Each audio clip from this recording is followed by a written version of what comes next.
Hello YouTubers. आज का जो हमारा टॉपिक है वो है Q card a foreigner who speaks your native language very well. इसमें मेंशन भी है कि नेटिव लैंग्वेज हम पंजाबी या अपनी रीजनल लैंग्वेज नहीं बोल सकते, so will have to talk about Hindi and who this person is, how do you know him or her, how he or she learned it and explain why he or she can speak very well.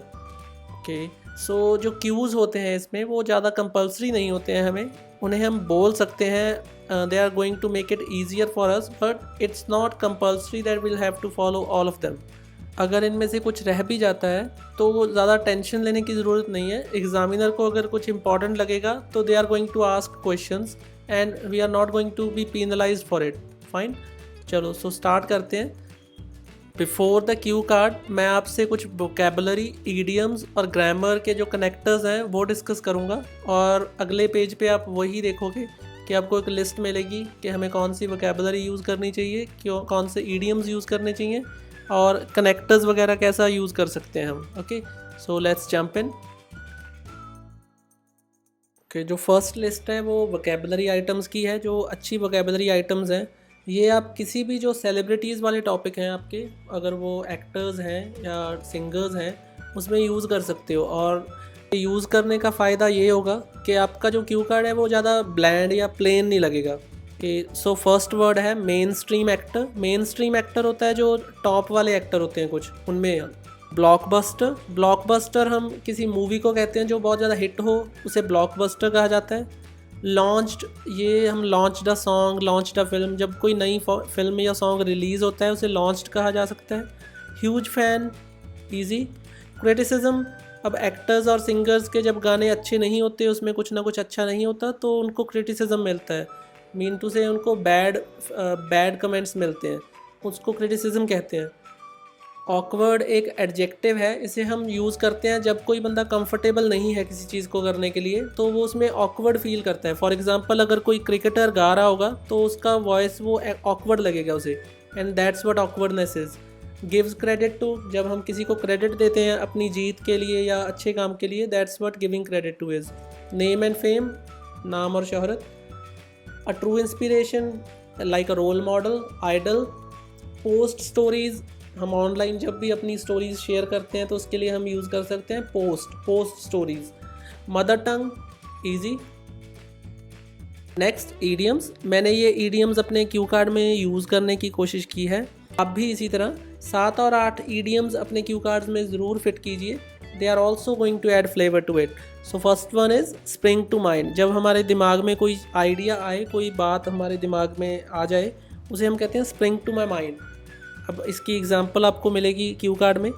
Then step into. Step into is जब हम किसी चीज़ में कदम रखते हैं तो we can say step into. Shot to the limelight, जब किसी को शोहरत मिलती है, जब किसी का नाम होता है तो उसे कहा जाता है shot to the limelight. In no time, कुछ ही पलों में। मीन टू से जिसे हम कहते हैं कि रातों रात स्टार बन गया, सो we can say he shot to the limelight in no time. Witness the meteoric rise, ये भी सेम सा मीनिंग है दोनों का, थोड़ा ही डिफरेंस होगा।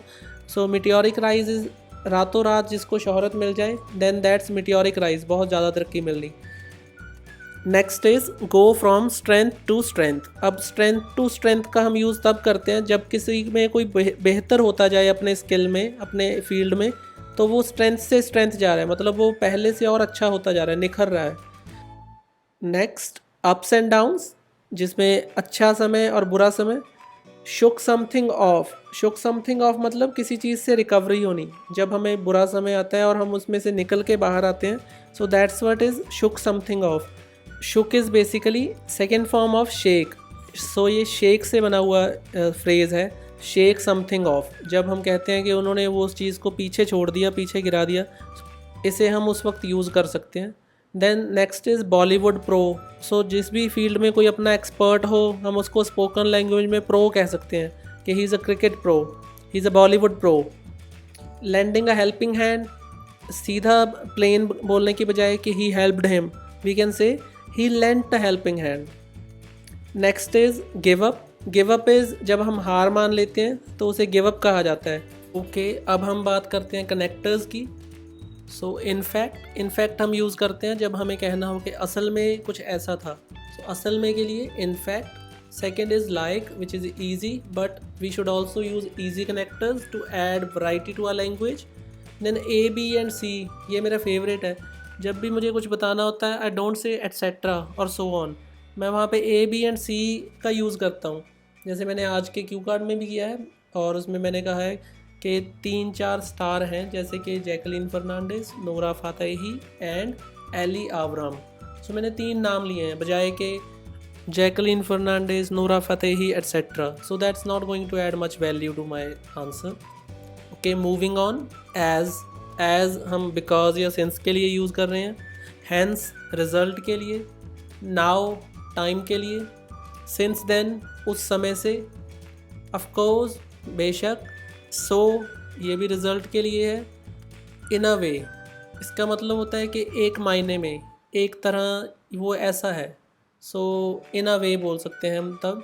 और डिस्पाइट, किसी चीज़ के बावजूद अगर कुछ हो रहा है तो we can use despite, and we can also say in spite of. They are both the same. कि अब मैं क्यू कार्ड बोलने जा रहा हूँ, और उसमें मैंने आपको ईजी बनाने के लिए कलर कोडिंग की है. येलो कलर वोकैबुलरी के लिए यूज़ किया गया है, ग्रे कलर ईडियम्स के लिए, एंड देन रेडिश जो कलर है वो ग्रामर कनेक्टर्स के लिए. कि let's move on guys.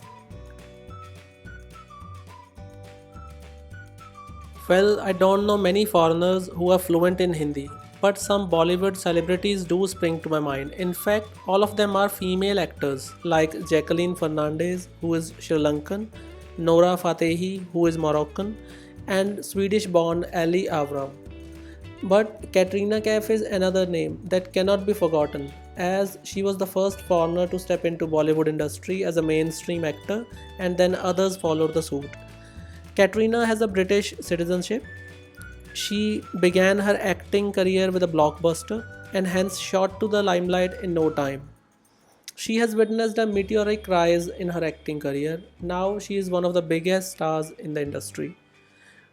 Now, when did I first hear of her? I still remember the time she launched her movie Namaste London, and I absolutely loved it. Since then, I have seen her go from strength to strength. I have been a huge fan of her.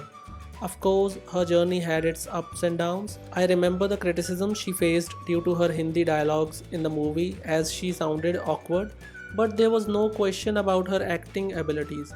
She shook the criticism off pretty soon and started taking Hindi classes.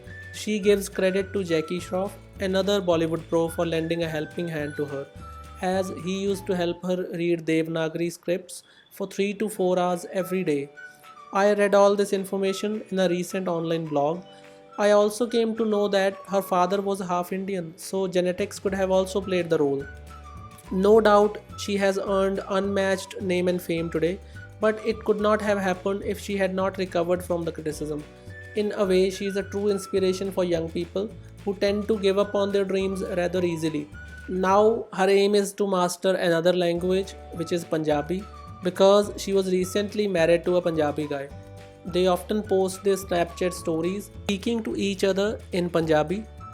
All in all, Katrina Kaif is the person who can speak Hindi fluently despite it not being her mother tongue. Okay guys, if you are still here up till the end, thank you very much.